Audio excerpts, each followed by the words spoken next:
आइए हम सब लोग की आंखें बंद करते हैं। Thank you Jesus. परमेश्वर पिता हम आपसे विनती प्रार्थना करते हैं, जो ये वाणी परमेश्वर पिता आपने क्रूस पे दी थी, परमेश्वर पिता ये वाणी हमारे घरों में, हमारे मनों में ये बसने पाए मेरे यीशु। परमेश्वर पिता जो भी ये वाणी पढ़े उस पर अपने जीवन से अपनी महिमा लेना मेरे यीशु, तो तय करना आगे की कार्रवाई को आपके नाम से छोटी विनती प्रार्थना यीशु के नाम से मांगते हैं, सुने कहूँगा आमीन। Praise Lord. आज हम सब कितने अच्छे लग रहे हैं ना, सब व्हाइट कलर के कपड़े पहने हैं, कितने प्यारे प्यारे लग रहे हैं हम सब, लग रहा है ना। एक दूसरे को स्माइल करके हम बोल सकते हैं कि वेलकम टू द चर्च, बोल सकते हैं एक दूसरे को, मुस्कुरा के एक दूसरे को बोलिए कि वेलकम टू द चर्च, मुस्कुरा के एक दूसरे को बोलिए welcome to the church. Praise lord. और बता सकते हैं कि व्हाइट कलर क्यों पहनते हैं गुड फ्राइडे को, तो बता सकता है कि हम गमी तो मना नहीं रहे, ना ही हम मातम मना रहे हैं, है ना। तो मैं बताना चाहूंगी कि व्हाइट कलर हम इसलिए पहनते हैं क्योंकि जो व्हाइट कलर होता है ना, वो परमेश्वर को ग्लोरी देने का कलर होता है ना। किसी को महिमा देते हैं, हम चर्च में जाते हैं तो व्हाइट एक ऐसा कलर होता है ना जो परमेश्वर की इबादत के लिए यूज होता है। और जब हम खुदा के भवन में आए उसको इबादत देने के लिए और हम सब एक ही कलर में हैं, तो ये समय होगा कि हम इस 3 घंटे को उस परमेश्वर की हुजूरी में मनन करेंगे, क्योंकि एकदम से तो परमेश्वर मर नहीं गया, उसने सूली पे जान दे दी, है ना। 7 बातें उसने उस क्रूस पे बोली हैं, है ना। और किस तरीके से परमेश्वर की बॉडी टूटी होगी, किस तरीके से परमेश्वर ने फिजिकली प्रैक्टिकली अगर हम देखेंगे, सुनेंगे और मनन करेंगे, किस तरीके से प्रैक्टिकली परमेश्वर की बॉडी किस तरीके से वीक हुई होगी। सोच के देखिए, अगर हम और आप 3 घंटे चल रहे हैं भूखे प्यासे और हमारे अपनों ने हमें छोड़ दिया है, तो कैसा फील होगा। इस समय होगा कि हम पहली वाणी की तरफ मनन करेंगे और मैं रिक्वेस्ट करूंगी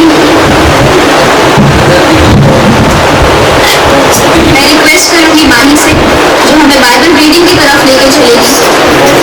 प्रेज़ द लॉर्ड।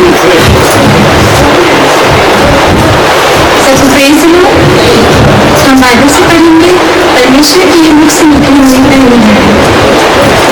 जब वे उस जगह जिसे खोपड़ी कहते हैं पहुंचे, तो उन्होंने वहां उसे और उन हुक्मियों को भी, एक को दाहिनी और दूसरे को बाईं ओर क्रूसों पर चढ़ाया। तब यीशु ने कहा, हे पिता, इन्हें क्षमा कर, क्योंकि ये नहीं जानते कि ये क्या कर रहे हैं। और उन्होंने चिट्ठियाँ डालकर उसके कपड़े बांट लिए। आमीन। परमेश्वर का वचन पढ़े और सुने रहने को प्रभु सबको आशीष दे। समय होगा कि मैं पास्टर दीप को बुलाऊंगी और वो हम पहली वाणी में लेकर चलेंगे। Praise the Lord. हालेलुया। परमेश्वर के मुख से निकली पहली वाणी क्या है, आपने सबने सुनी है। क्या है आपके मुख से, मैं सुनना चाहता हूँ कि आप लोग भी थोड़ा थोड़ा विचार करेंगे हमारे साथ में। हे पिता, इन्हें सबको नहीं भाई, इन्हें कौन जो अत्याचार कर रहे थे, कौन कर रहा था। जरा विमलेश भाई से गुजारिश की थोड़ा पढ़ दे, गौर से सुनना इस बात को। वो सब के लिए नहीं कह रहा है, अगर वो सब के लिए कहता पढ़ो इन सब को क्षमा कर, वो ये कहता है, वो कह रहा इन्हें क्षमा कर। बाइबिल को धीरे धीरे पढ़िएगा तब इसको सेंटेंस में समझ आएगा। कुछ मैंने रात में मेरी परमेश्वर का धन्यवाद करते हैं कि जब ये पहली वाणी मिली तो मैं बड़ा चंबित हुआ कि सब, कई बार मैंने सुना कि सबके लिए वो कह रहा सबको इनको क्षमा कर, इनको क्षमा कर, लेकिन मेरी बात वहां टिक गई कि इन्हें क्षमा कर। अगर वो कहता, अगर वर्ड में लिखा होता है कि सबको क्षमा कर, तो उसमें सब लिखा होता है। उन्होंने परमेश्वर ने ये क्यों कहा, हे पिता इन्हें क्षमा कर। इन्हें कौन है ये भाई, शुरू से वे अन्य दो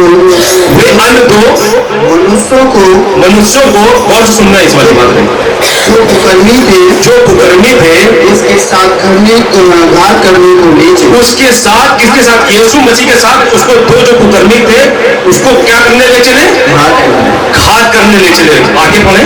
जब वो इस जगह जिसे खोपड़ी कहते हैं, जहाँ पे हर कोई व्यक्ति नहीं जा सकता, वहां पे वही जाते हैं जो श्रापित होते हैं, जिसको सजा दी जाती है, जिनको क्रूस पे चढ़ाया जाता है, ये वो उस जगह ये 3 व्यक्ति गए और आगे पहुंचे तो उन्होंने वहां उसे और उन कुकर्मियों को भी उसे और उन कुकर्मियों को, और किसी की बात नहीं कर रहा वहां पे, आप इसको पढ़े, सोचने वाली बात, मेरा दिमाग इसी में टिक गया, सबकी बात नहीं कर रहा, उसे और उन्हें, और आगे एक को दाहिनी और दूसरे को बाईं ओर, एक को दाईं ओर, धीरे धीरे पढ़ना, एक को दाईं ओर और दूसरे को बाईं ओर, और आगे क्रूसों पर चढ़ाया, क्रूस पर चढ़ाया, क्रूसों पर, तीनों क्रूस पे चढ़ गया, और आगे तब यीशु ने कहा, हे पिता इन्हें क्षमा कर, हे पिता इन्हें क्षमा कर, किसको?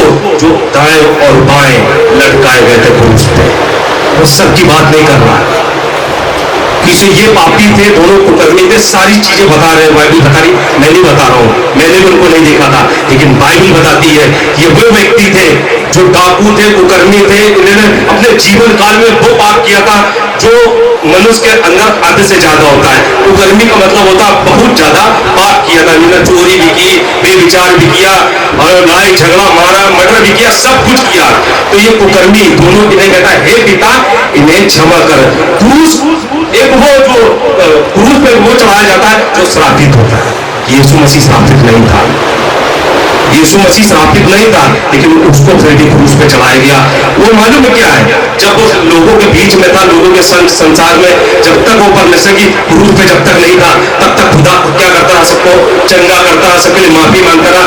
पूरी बाइबल मैंने बड़े छोटे से, मैं ज्यादा नहीं पढ़ पाता हूँ, लेकिन थोड़ा सा पढ़ता हूँ, थोड़ा सा समझता हूँ। ज्यादा पढ़ूंगा तो ज्यादा दिमाग खराब हो जाएगा, थोड़ा सा पढ़ा, लेकिन थोड़ा सा मैं परमेश्वर ने एक बात सिखाई कि जब यीशु मसीह संसार में था, लोगों के घर जाता था, लोगों को दुआ करता था, चंगा करता था, सब कुछ करता था, लेकिन जब एक घड़ी आई उसको क्रूस पे चढ़ाया गया, तो उसने क्या कहा कि ये धोखा खुदाए गए।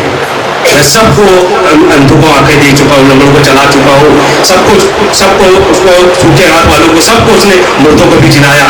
जब तक वो पृथ्वी पर, जब क्रूस पे था ना, तो उसके साथ 2 लोग थे, तो उसके लिए कह रहा था, हे पिता ये अभी 2 लोग रह गए, ये अभी 2 लोग रह गए जिनके लिए मैंने क्षमा नहीं मांगी है, लेकिन कहता हूँ हे पिता इन्हें क्षमा कर, क्योंकि ये नहीं जानते ये क्या करते हैं।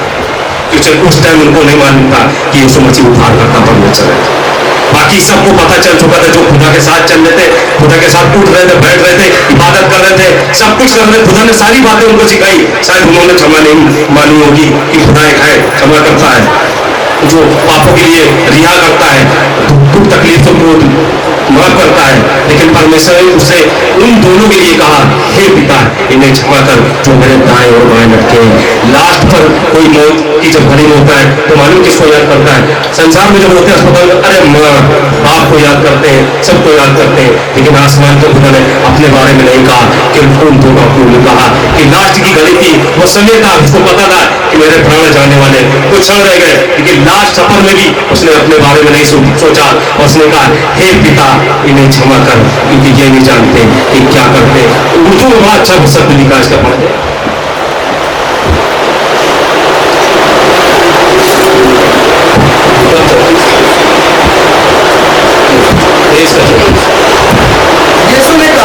यीशु ने कहा ऐ बाप इनको माफ कर, ये जानते नहीं क्योंकि ये जानते नहीं ये क्या करते हैं।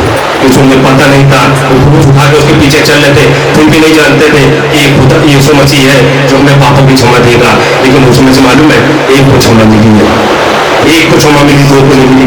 ऐसे संसार में उसने 100 लोगों को सुसमाचार सुनाया होगा, सब कुछ कहा होगा, लेकिन शायद में उनको 100 में 50 को मिली होगी, लेकिन हर किसी को नहीं मिली होगी। ये हमारे और आपके पास मौका है कि खुदा के पास हम उसके पापों की क्षमा मांगते हैं, और खुदा आज भी कलवरी क्रूस में आज भी वो हमारे पापों के लिए क्षमा की दया की भी मांगता है। लेकिन परमेश्वर के हमें और करीब और जानने की जरूरत है कि खुदा वाकई में कैसा भला परमेश्वर है। उसने अपनी घड़ी नहीं देखी, अपने समय नहीं लिखा, अपने बारे में सोचा नहीं, उसने कहा हे पिता, लास्ट टाइम भी मौत की घड़ी में भी गुजरा, वो कहता हे पिता इनको पापों को भी क्षमा कर दे, काश इनको भी क्षमा मिल जाए, काश इनको भी रिहाई मिल जाए। तो ये परमेश्वर का कलाम ने मुझे आशीष दी, और परमेश्वर आपको आशीषों बढ़ते रहो।